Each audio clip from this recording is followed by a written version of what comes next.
Hello students, welcome to Affairs Cloud. My name is Vikas. So friends, we have an application by the name Careers Cloud which you can go and download through the Play Store. And once you have downloaded, you can log in with your Gmail ID. And why I am suggesting you this application, because this is the one-stop solution for all the current affairs. This is the best of the best application and the platform where you can enhance your learning through help. Here you will be provided with multiple courses. Here you will be provided with multiple options of quizzes, and even you will be provided current affairs on daily basis. PDFs and quizzes will be provided to you on daily basis, both in Hindi as well as English. Here you will be provided current affairs with weekly basis and monthly basis also. Here remember, once you have done watching our video, then you can log in through this application, take out the PDF, read that PDF and go through the quizzes. That will enhance your preparation. Same you have to do for weekly and same you have to do for the monthly also. In monthly you will be provided with the top 100 important questions PDF and video also, that will enhance your learning, and it will be a very beneficial and important video for the revision perspective. And not just this friends, apart from this we also provide you banking and economic questions. We provide you state current affairs such as of Uttarakhand, UP, Tripura, Telangana, and many more. Not just this, apart from this, we also provide you topic wise current affairs, and the topics that we are providing you are really important. These topics are such as national affairs, international affairs, important days, sports, defense, science and technology, apps and web portals, obituary. These are the important topics that are being asked in various exams across India. So these are the topics that are must and should be covered and will be beneficial for the preparation of the students. Hello everyone, तो आज की video में 2 फरवरी के important current affairs discuss करेंगे। काफ़ी helpful session रहेगा आप सभी के लिए, तो एंड तक बने रहिएगा, काफ़ी कुछ सीखने को मिलेगा। चलिए स्टार्ट करें। सबसे पहले है who was the chief guest during the Republic day parade. तो याद रखेंगे सबसे पहले तो ये जो रिपब्लिक डे था ना, ये 75th रिपब्लिक डे था इंडिया का, एंड यहाँ पर कौन थे, वो है इमैनुअल मैक्रोन। यहाँ पे चीफ गेस्ट है, ये प्रेजिडेंट हैं, कहाँ के, प्रेजिडेंट ऑफ फ्रांस। ये 2 दिन की विजिट पे थे इंडिया में, जयपुर में लैंड किए थे ये 25 जनवरी को, और 26 जनवरी को ये यहाँ पे दिल्ली में आए थे। फिर इसी के साथ साथ याद रखेंगे यहाँ पर 2 डील साइन की गई। पहली जो डील थी, एक इंडस्ट्रियल कॉपरेशन के लिए साइन हुआ, डील हुई बिटवीन इंडिया के prime minister Narendra Modi and Emmanuel Macron के बीच में। यहाँ पे अडॉप्ट किया गया इस पार्टनरशिप को, डिफेंस इंडस्ट्रियल पार्टनरशिप को। फिर दूसरा याद रखेंगे, टाटा एडवांस सिस्टम्स लिमिटेड, इन्होंने अभी रिसेंटली कोलैबोरेट किया एयरबस हेलीकॉप्टर्स के साथ, ताकि इंडिया में H125 हेलीकॉप्टर्स को डेवलप किया जा सके। एंड ये जो मैन्युफैक्चरिंग होगी इन H125 हेलीकॉप्टर्स की, इंडिजीनियस होनी चाहिए, and maximum to maximum parts इसमें इंडिया के होने चाहिए। नेक्स्ट तो आप यहाँ पे देख सकते हैं इमैनुअल मैक्रोन, ये थे हमारे chief guest to the 75th republic day parade in India. Moving on, next आ जाते हैं। अभी मिनिस्ट्री ऑफ एजुकेशन के द्वारा एक सर्वे रिलीज़ किया गया, एक डाटा रिलीज़ किया गया, AISHE। ये AISHE क्या है, all India survey on higher education. इसमें याद रखेंगे ये 21-22 का डाटा रहेगा, और इसमें बताया गया कि जो हायर एजुकेशन में एनरोलमेंट हुई है ना बच्चों की, वो इंक्रीज़ हो गई है टू 4.33 करोड़, राइट। तो इतना काउंट रहेगा इन लोगों की, हमें जो एनरोलमेंट है बच्चों की वो देखने को मिली ज़्यादा। फिर इसी के साथ रखेंगे ये आइश का, AISHE का, ये 12th एडिशन था इस सर्वे का, राइट, 12वां एडिशन था इस सर्वे का जो रिलीज़ किया गया अभी रिसेंटली। फिर वो स्टेट या यूटी कौन सी है जिसमें सबसे ज़्यादा हमें एनरोलमेंट देखने को मिलता है, चंडीगढ़ टॉप पर है विद 64.8%, राइट। फिर उसके बाद पुडुचेरी आ जाती है 61.5, दिल्ली 49। अगर स्टेट्स की बात करें तो तमिलनाडु ने यहाँ पे टॉप किया विद 47 इन हिमाचल प्रदेश, ठीक है, 47% enrolment in higher education in India. Next आ जाते हैं, what is the total number of Ramsar sites in India. तो पहले 75 रामसर साइट्स थी, और अभी 5 नई रामसर साइट्स को ऐड किया गया है यहाँ पर यूनेस्को के द्वारा। ये रामसर साइट्स होती हैं बेसिकली, या फिर हम बोलें तो जो रामसर साइट्स होती है ना, इनको अपॉइंट किया जाता है ministry of environment forest and climate change के द्वारा।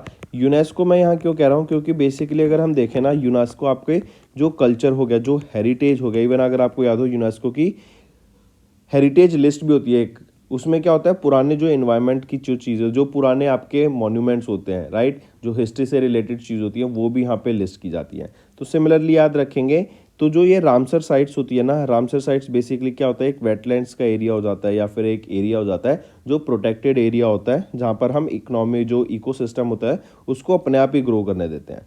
करेक्ट, तो इसको याद रखेंगे। जो रामसर साइट्स होती है डिक्लेयर की जाती है ministry of environment forest and climate change के द्वारा। ठीक, 75 सैटेलाइट, 75 पहले रामसर साइट्स थी और अब 5 नई रामसर साइट्स को ऐड कर लिया गया है। इन 5 रामसर साइट में से 3 साइट्स कर्नाटका की थी एंड 2 साइट्स तमिलनाडु की थी। इनको अभी रिसेंटली यहाँ पर ऐड किया गया है।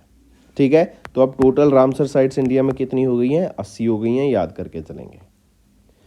नेक्स्ट, NHAI, इन्होंने कोलैबोरेट किया किस ऑर्गेनाइजेशन के साथ, to develop a robust national highways network, एक नेशनल हाईवेज का प्रॉपर नेटवर्क बनाने के लिए एंड उस नेटवर्क को मेंटेन करने के लिए, उसको ग्रो करने के लिए, करेक्ट, नई नई टेक्नोलॉजी वहाँ पे लाने के लिए, ताकि जो हाईवेज है उनको और सेफ बनाया जा सके फॉर जनरल पब्लिक।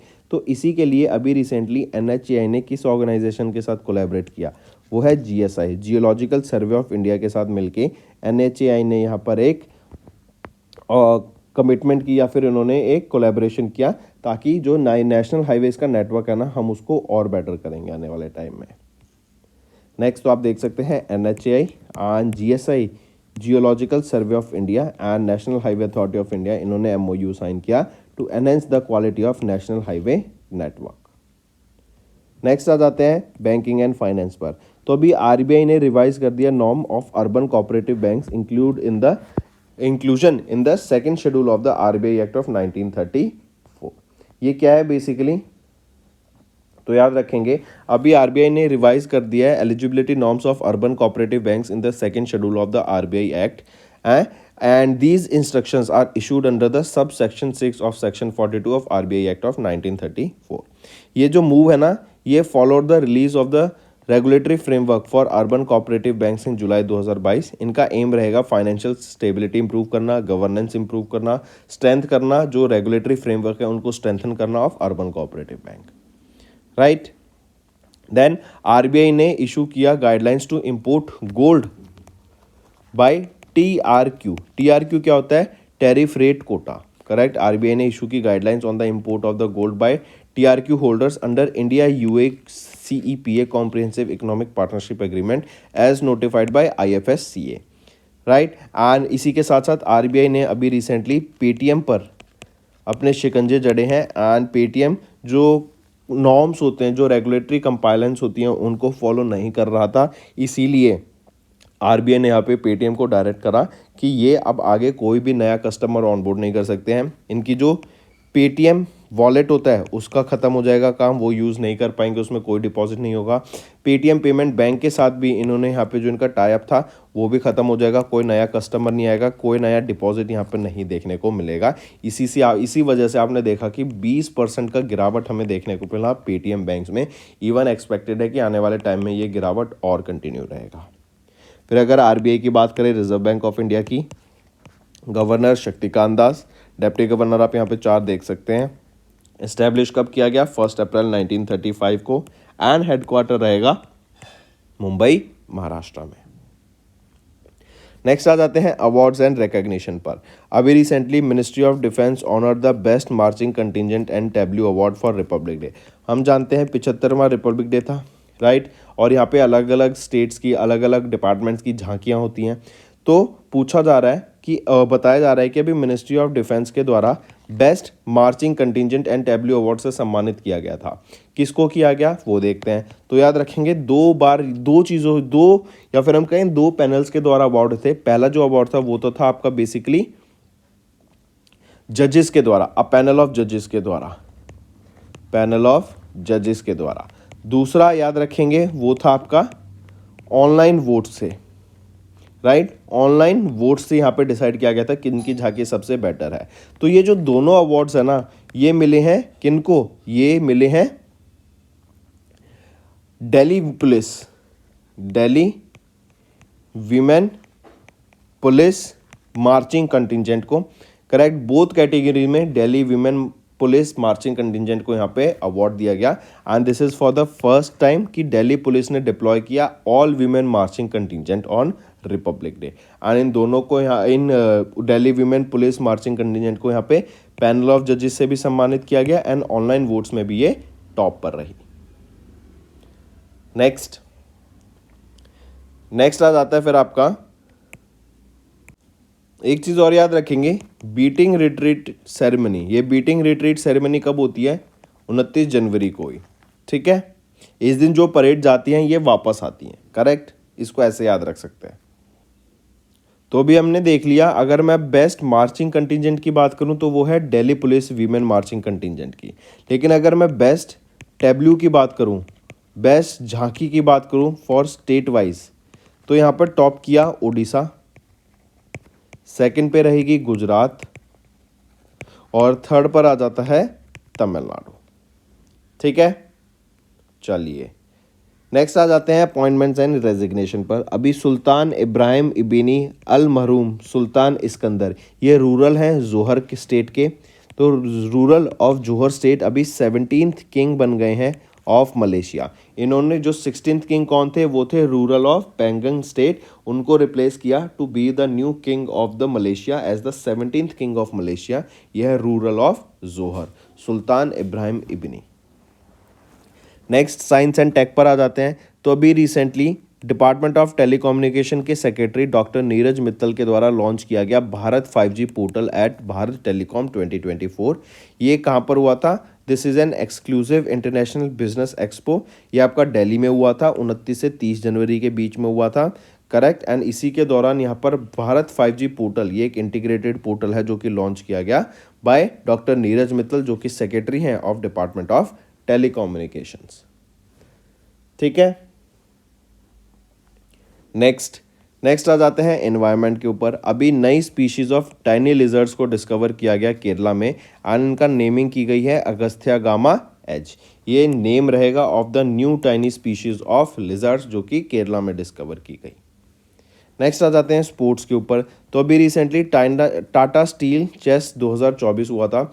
इसमें चाइना के वी यी ने, आप इनको पिक्चर में देख सकते हैं, इन्होंने जीत लिया है Tata Steel Chess Masters, correct, mark करके चलेंगे। And he won his first master title by defeating D Gukesh of India in the finals of the 86th edition of the Tata Steel Chess Masters. ये आपका 12 से 28 जनवरी तक हुआ। फिर इसी के बाद याद रखेंगे चैलेंजर्स टाइटल जीत लिया किन्होंने, ये GM grandmaster Leon Luke Mendonca, ये भी इंडिया से बिलोंग करते हैं, इन्होंने चैलेंजर्स टाइटल को यहाँ पे जीत लिया, करेक्ट। और वी यी ने यहाँ पर Tata Steel Chess Masters title को जीत लिया 2024 के। नेक्स्ट ऑब्यूटरी पर आते हैं। तो American poet and Pulitzer prize winner Navarre Scott Momaday, आप इनको पिक्चर में देख सकते हैं, इनका रिसेंटली निधन हो गया, राइट। 1934 ओक्लाहोमा USA में इनका जन्म हुआ था।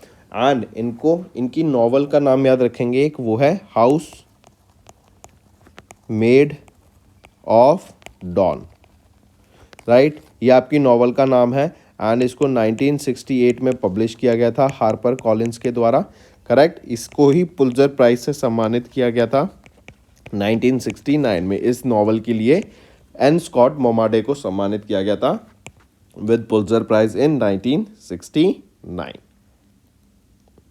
नेक्स्ट आ जाते हैं इंपॉर्टेंट डेज पर। इंडियन कोस्ट गार्ड डे 2024 का कब ऑब्जर्व करते हैं, 1 फरवरी को हम, right. And Indian coast Guard को ICG Indian coast Guard raising day आपका ये था 48th रेजिंग डे था 2024 में जो हमने ऑब्जर्व किया। एंड 1 फेब को हम ऑब्जर्व करते हैं ICG या फिर Indian coast Guard raising day, mark करके चलेंगे। नेक्स्ट आ जाता है फिर वर्ल्ड इंटरफेथ हार्मनी वीक 2024 में ऑब्जर्व किया गया। 1 फरवरी से 7 फरवरी के बीच में ये वीक हम ऑब्जर्व करते हैं, वर्ल्ड इंटरफेथ हार्मनी वीक। 1 से लेके 7 फरवरी के बीच में ये वीक ऑब्जर्व किया जाता है। And it is to promote a culture of peace and non violence among the people irrespective of their faith. और कब ऑब्जर्व किया करते हैं हम इसको, 1 से 7 फरवरी के बीच में। 2011 में इसको पहली बार ऑब्जर्व किया गया था फॉर द फर्स्ट टाइम। ठीक है, नेक्स्ट आ जाते हैं फिर स्टेट न्यूज़ के ऊपर। तो अभी recently justice PS Dinesh Kumar, इनको अपॉइंट किया गया as the chief justice of Karnataka high court. I repeat, justice PS Dinesh Kumar, इनको अपॉइंट किया गया as the chief justice of Karnataka high court. He is set to retire from service on 24 February. And इससे पहले ये acting chief justice थे of Karnataka high court, correct. And इनको अभी appoint किया गया by Draupadi Murmu ma'am, president of India, under the exercise of her power in the article 217 of the constitution of India। तो justice PS Dinesh Kumar अब अपॉइंट किए गए हैं chief justice of Karnataka high court. तो दोस्तों ये थे हमारे आज के इंपॉर्टेंट करंट अफेयर्स। अच्छा एक और है, वेट, NGEL क्या है? NTPC green energy limited. ये सब्सिडरी है किसकी? NTPC लिमिटेड की। इन्होंने अभी किसके साथ? गवर्नमेंट ऑफ महाराष्ट्र के साथ टाइप किया ताकि ग्रीन हाइड्रोजन को डेवलप किया जा सके, ग्रीन अमोनिया को डेवलप किया जा सके, ग्रीन मैथनॉल को डेवलप किया जा सके। और इसको डेवलप करने के लिए जो प्रोजेक्ट की कैपेसिटी रहेगी ना, will be to generate up to 1 million tons per annum. And यहाँ पे 80,000 करोड़ से भी ज़्यादा की इन्वेस्टमेंट हमें देखने को मिलेगी। फिर ये जो MOU है ये इंक्लूड करता है pumped storage projects of 2 gigawatt and development of renewable energy projects with और without storage up to 5 gigawatt in Maharashtra. तो ये NGEL है, NTPC ग्रीन एनर्जी लिमिटेड। इन्होंने गवर्नमेंट ऑफ महाराष्ट्र के साथ टाइप करा ताकि green hydrogen, green ammonia, green nitrogen, green methanol, इनको यहाँ पे डेवलप किया जा सके। तो दोस्तों ये थे हमारे आज के इंपॉर्टेंट करंट अफेयर्स। अब आ जाते हैं क्विक रिवीजन पर। फ्रेंच प्रेसिडेंट इमैनुअल मैक्रोन ने विजिट किया इंडिया को, राइट। मिनिस्ट्री ऑफ एजुकेशन ने रिलीज़ किया AISHS सर्वे। ये अब बताता है कि जो हायर एजुकेशन एनरोलमेंट है ना वो इंक्रीज़ हो गया टू 4.33 करोड़। देन 5 वेटलैंड्स को यहाँ पे इंक्लूड किया गया as the Ramsar sites, 3 Karnataka से, 2 तमिलनाडु से। एंड टोटल रामसर साइट्स अब कितनी होगी हैं? 75 + 5 80। देन NHAI एंड GSI इन्होंने कोलैबोरेट किया to develop a robust national highway network. RBI ने रेज किया norms for urban cooperative banks inclusion in second schedule. And इन्होंने अलाउ किया TRQ होल्डर्स को to make advance payment for gold import via IIBX। Then ministry of defence ने honour किया best marching contingents को and tableau को award for the Republic day parade, जो कि 75th रिपब्लिक डे था इस बार। सुल्तान इब्राहिम इबिनी ये अपॉइंट किए गए हैं रूरल ऑफ, या फिर ये रूरल हैं जौहर स्टेट के। एंड ये 17th किंग अभी अपॉइंट किए गए हैं मलेशिया के। दैन डिपार्टमेंट ऑफ टेलीकॉम के सेक्रेटरी डॉक्टर नीरज मित्तल, इन्होंने लॉन्च किया Bharat 5G portal at Bharat telecom 2024। Next, Agastya gamma as, ये एक नई स्पीशीज है टाइनी लिजर्ड्स की जो कि डिस्कवर की गई केरला में। टाटा स्टील चेस 2024 की बात करें तो चाइना की वी यी इन्होंने मास्टर टाइटल जीत लिया है। एंड इंडिया के लियोन लुक मेंडोका इन्होंने चैलेंजर्स टाइटल जीत लिया है। Then American poet and Pulitzer prize winner Navarre Scott Momaday, इनका निधन हो गया। इंडियन कोस्ट गार्ड डे हम ऑब्जर्व करते हैं 1 फरवरी को। एंड इस बार 1 फरवरी 2024 को हमने 48th ICG raising day observe किया। वर्ल्ड इंटरफेथ हार्मनी वीक की बात करें 1 से 7 फरवरी ऑब्जर्व किया जाता है। जस्टिस PS दिनेश कुमार, इनको अपॉइंट किया गया chief justice of Karnataka high court. NGEL इन्होंने पार्टनर किया महाराष्ट्र गवर्नमेंट के साथ टू डेवलप ग्रीन हाइड्रोजन। तो दोस्तों ये थे हमारे आज के इंपॉर्टेंट करंट अफेयर्स। सेशन पसंद आए तो वीडियो को लाइक कर देना एंड कमेंट करके ज़रूर बताना आपके क्या व्यूज़ रहेंगे। इससे मुझे मोटिवेशन मिलेगी ताकि आपके लिए और बेटर कंटेंट डेली बेसिस पे लाया जा सके। तो अब चलते हैं फिर कुछ रिवीजन पार्ट पर जो कि आपकी लर्निंग में काफ़ी हेल्प करेगा। Name the personality who has recently written his autobiography in Malayalam. कौन है ये? और इनकी बायोग्राफी का नाम रहेगा निलावू कुडीचा हांगल, राइट। ये इसरो के चेयरमैन हैं। क्या नाम रहेगा इनका? S Somnath, correct. मार्क करके चलेंगे। ये इनकी ऑटोबायोग्राफी है, मलयालम लैंग्वेज में रहेगी। एंड ये इसरो के चेयरमैन रहेंगे S Somnath. Next, who authored the book building partnerships India and international cooperation for maritime security, जो कि जगदीप धनखड़ जी के द्वारा, जो कि वाइस प्रेसिडेंट हैं इंडिया के, इनके द्वारा भी रिलीज़ की गई। तो क्या नाम रहेगा? किनके द्वारा ऑथर की गई है ये बुक? ऑथर का नाम पूछा गया आपसे, ज़रा बताइए। Who is that author? वो है कैप्टन हिमाद्री दास, राइट। ये बुक कैप्टन हिमाद्री दास के द्वारा ऑथर की गई है। करेक्ट, रिलीज़ की जाएगी जगदीप धनखड़ जी के द्वारा, जो कि वाइस प्रेसिडेंट हैं इंडिया के। एंड इस बुक को इंडो पैसिफिक रीजनल डायलॉग 23 ये अभी हुआ था, मानेकशा सेंटर में हुआ था न्यू दिल्ली में, इसके दौरान इसको यहाँ पर अभी रिलीज़ किया गया। ये एक 3 day long IPRD 3 day long regional strategic dialogue था एंड इंडियन नेवी का ये डायलॉग था, जो कि 15 से लेकर 17 नवंबर तक होस्ट कराया गया था। Next, which of the following personalities have compiled and edited the book snakes of Himachal Pradesh that was released by Sukhvinder Singh Sukhu, chief minister of Himachal Pradesh. तो क्या नाम रहेगा उनका जिनके द्वारा इस बुक को यहाँ पे कंपाइल किया गया, जिसका नाम है स्नेक्स ऑफ हिमाचल प्रदेश? तो उमेश कुमार भारती एंड DD भिष्ट के द्वारा इन बुक्स को यहाँ पे एडिट किया गया एंड कंपाइल किया गया, snakes of Himachal Pradesh. And Sukhvinder Singh Sukhu, chief minister of Himachal Pradesh, इनके द्वारा इस बुक को यहाँ पे रिलीज़ किया जाएगा। उमेश कुमार भारती की बात करें तो इनको पद्मश्री अवार्ड से भी सम्मानित किया जा चुका है, जो कि 4th हाईएस्ट सिविलियन अवार्ड है। 2019 में इनको यहाँ पे सम्मानित किया गया था। Next, which of the following personalities has have authored the book mapping of the archives in India released by Kalanidhi division of Indira Gandhi national centre for arts in November 2023? Right option है रामेश चंद्र गौर एंड विस्मय बासु। राइट, इनके द्वारा यहाँ पे author की गई book mapping of archives in India and इसको release किया गया था Kalanidhi division of Indira Gandhi national centre for arts के द्वारा नवंबर में। Next, who authored the book thread by thread the S Kumar story, जो कि रिलीज़ की गई by former Indian cricketer Kapil Dev के द्वारा? तो कौन है ये है सत्य सरन। राइट, सत्य सरन ये बुक को ऑथर किया गया, सत्य सरन ने बुक को ऑथर किया गया, जो है thread by thread the S Kumar story. S Kumar कौन है? ये शंभू कुमार कासिलवाल, ये फाउंडर हैं, को फाउंडर है of the S Kumar group के। Correct, the fabric of India and one of the most enduring brand of India since 1948। ठीक है, तो इनके ऊपर ये बुक यहाँ पे लिखी गई है। पेंगुइन रैंडम हाउस के द्वारा इस बुक को पब्लिश किया जाएगा।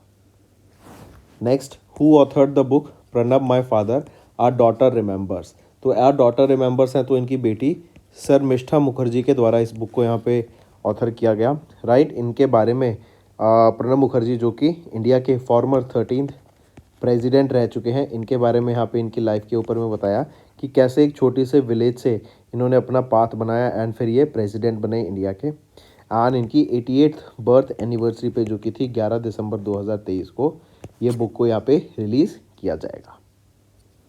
नेक्स्ट, अब ये तो थे फ्रेंड्स बुक्स एंड ऑथर्स। अब आ जाते हैं ऑब्यूटरी के ऊपर। Bangladeshi British climate scientist and director of the international centre for climate change and development, इनका भी रिसेंटली निधन हो गया। कौन है ये है सलीमुल हक। Right, climate scientist and Bangladeshi British climate scientist हैं। 71 की एज में बांग्लादेश ढाका में निधन हो गया। कब बॉर्न हुए थे? कराची पाकिस्तान में बॉर्न हुए थे 2 अक्टूबर को 1952 में। Bangladeshi British climate scientist and director. Next, Padma Shri awardee Leela Omchery, a musicologist writer, इनका रिसेंटली निधन हो गया। In which year did she receive Padma Shri award in the field of arts? तो इनको पद्मश्री अवार्ड से लीला ओमचेरी जी को कब सम्मानित किया गया था? 2009 में सम्मानित किया गया था इनको। करेक्ट, इनका जन्म हुआ था तमिलनाडु में एंड अब इनका निधन हो गया at the age of 94 in New Delhi. Next, in November Dhruba Narayan Ghosh, that is DN Ghosh, ये फॉर्मर चेयरमैन थे, that is the 12th former chairman of SBI bank, जिनका रिसेंटली अभी निधन हो गया है, DN घोष। नेक्स्ट, सुब्रता रॉय, ये फाउंडर एंड चेयरमैन है ऑफ विच कंपनी के, जिनका निधन हो गया। काफ़ी फेमस कंपनी थी, बीच में डूब भी गई थी ये कंपनी, काफ़ी लोगों का यहाँ पे नुकसान हुआ था। कंपनी का नाम है सहारा इंडिया परिवार। राइट, इनके फाउंडर एंड चेयरमैन थे, जिनका भी रिसेंटली निधन हो गया at the age of 75 in Mumbai Maharashtra. Bihar में इनका जन्म हुआ था। Correct, Subrata Roy. Next, Padma Vibhushan awardee Prithviraj Singh Oberoi, the doyen of Indian hospitality, passed away in November 2023. In which field did he receive the Padma Vibhushan award in the year 2008? तो याद रखेंगे, Padma Vibhushan awardee Prithviraj Singh Oberoi, the doyen of Indian hospitality, इनका recently निधन हो गया और इनको ट्रेड एंड इंडस्ट्री में यहाँ पे पद्मा विभूषण से सम्मानित किया गया था in 2008। Next, in November Padmanabha Balakrishna Acharya, former governor of dash state from the period July 2014 से जुलाई 2019 तक, इनका भी रिसेंटली निधन हो गया। तो पूछा जा रहा है ये पद्मनाभा बालाकृष्ण आचार्य ये फॉर्मर गवर्नर है किस स्टेट के, तो ये नागालैंड के फॉर्मर गवर्नर थे एंड जुलाई 2014 से जुलाई 2019 के बीच में ये गवर्नर रहे थे नागालैंड के, और इनका भी निधन हो गया। Next, renowned art historian and Padma awardee Brajendra Nath Goswami, इनका निधन हो गया। पूछा जा रहा है किस फील्ड में इन्होंने पद्मा भूषण रिसीव किया था 2008 में, तो इन the field of literature and education इनको पद्मा भूषण से सम्मानित किया गया था। याद रखेंगे इनको पद्मा श्री से भी सम्मानित किया जा चुका है 1998 में in the same field literature and education. Next, Booker prize winning British author dame Antonia Susan Byatt, इनका भी रिसेंटली निधन हो गया। राइट, इनकी बुक का नाम रहेगा पोजेशन आर रोमांस। राइट, ये बुक का नाम रहेगा। इसने अभी बुकर प्राइज जीता for fiction in 1990। Right, possession or romance, इस बुक ने यहाँ पे बुकर प्राइज जीता था in fiction in 1990। Dame Antonio Susan Byatt, और इनका भी निधन हो गया। Next, in November dash the former 18th governor of RBI passed away, तो सुब्रमण्यम वेंकटरमन। राइट, सुब्रमण्यम वेंकटरमन ये फॉर्मर 18th गवर्नर हैं आरबीआई के, इनका रिसेंटली निधन हो गया। Next, Padma awardee and eminent vitreo retinal surgeon dash the founder of Sankara Nethralaya academy, निधन हो गया। तो कौन है founder of Sankara Nethralaya academy, वो है एसएस बद्रीनाथ, इनका रिसेंटली निधन हो गया। पद्मा अवॉर्डी है and an eminent vitreo retinal surgeon, and ये पहले इंडियन डॉक्टर बने थे या पहले इंडियन बने थे जिन्होंने डॉक्टर ऑफ साइंस रिसीव किया, डॉक्टर ऑफ साइंस अवार्ड, जो कि है honoris causa award. Next, in November dash Mister Indian title holder in 1970 and body builder of Manipur passed away, वो है नॉकथोम्बम माईपाक, ये मिस्टर इंडिया रह चुके हैं एंड 1970 में ये मिस्टर इंडिया रहे थे, करेक्ट, एंड ये बॉडी बिल्डर हैं फॉर मणिपुर, जिनका भी रिसेंटली निधन हो गया है। Next, in November justice dash first women जज of the supreme court of India and former governor of Tamil Nadu passed away, M Fathima Beevi. Right, she was the first women जज of supreme court of India and former governor of Tamil Nadu, जिनका भी recently निधन हो गया at the age of 96 in Kollam Kerala, and ये पहली Muslim women जज बनी थी to be appointed to any higher judiciary. Next, in November, a renowned Indian violinist and Carnatic musician B. Shashi Kumar recently passed away. ठीक है। Next, renowned Gujarati photojournalist and Padma Shri awardee Zaverilal Dal Patram Mehta passed away in November 2023. In which year did he receive Padma Shri award in the field of literature and education? So, renowned Gujarati photojournalist and Padma Shri awardee Zaverilal Dal Patram Mehta passed away, and remember in which year did he receive Padma award? He received this Padma Shri award in 2018 in the field of literature and education, and this Padma Shri is the 4th highest civilian award. Next, in November, Dash Canadian TV producer and Lifetime Achievement Emmy Award winner of 2018 passed away, Marty Croft. Next, in November, C.K. Gopinath, director on the board of Dash Bank, passed away. So, C.K. Gopinath was the director on the board of Dhanlakshmi Bank, who recently passed away. Next आ जाता है फिर आपका homework section. पहला, who has been appointed as the first women chief secretary of Uttarakhand? दूसरा, what is alpenglow recently seen in the news? तीसरा, according to snow leopard population assessment in India, which state or UT has the highest number of snow leopards? चौथा, Salher fort, Shivneri fort and Panhala fort, यह भी news में थे, ये किस Indian state में located है? एंड पांचवा, which ministry has release the report जिसका टाइटल है the Indian economy are review. तो ये 5 आपके होमवर्क क्वेश्चंस रहेंगे। मैक्सिमम टू मैक्सिमम मुझे पार्टिसिपेशन चाहिए सभी बच्चों से जो ये वीडियो देख रहे हैं, अपने फ्रेंड्स के साथ, कजन्स के साथ, रिलेटिव्स, नेबर्स सबके साथ इन वीडियो को शेयर करो and let them know about this interesting platform affairs cloud, जहाँ पर हम डेली बेसिस पे बड़े इंटरेस्टिंग वे में करंट अफेयर्स रिवाइज करते हैं. That's all for the day, friends. I hope you enjoyed the session and you can follow us on the YouTube channel, as well as apart from YouTube channel, you can go and follow us at Affairs Cloud Telegram channel. And if you have any queries related to the content or the of courses offered to you or the payment which you did on the application, you can contact us on the number provided, that is 7677333862. Apart from this, friends, you can follow us on the Facebook as well as on Instagram handle, that is affairscloud_official. In the end, friends, if you use a code that is Vikas10, you will be getting an additional extra 10% discount by using this code Vikas10. Also, if you have any problem regarding the course purchase, any problem regarding to our application, you can contact us on the mobile number, that is 9677333862. And if you want to mail us, you can also mail us on support@affairscloud.com, and I assure you that our representative from us will be contacting you soon and resolving your issue.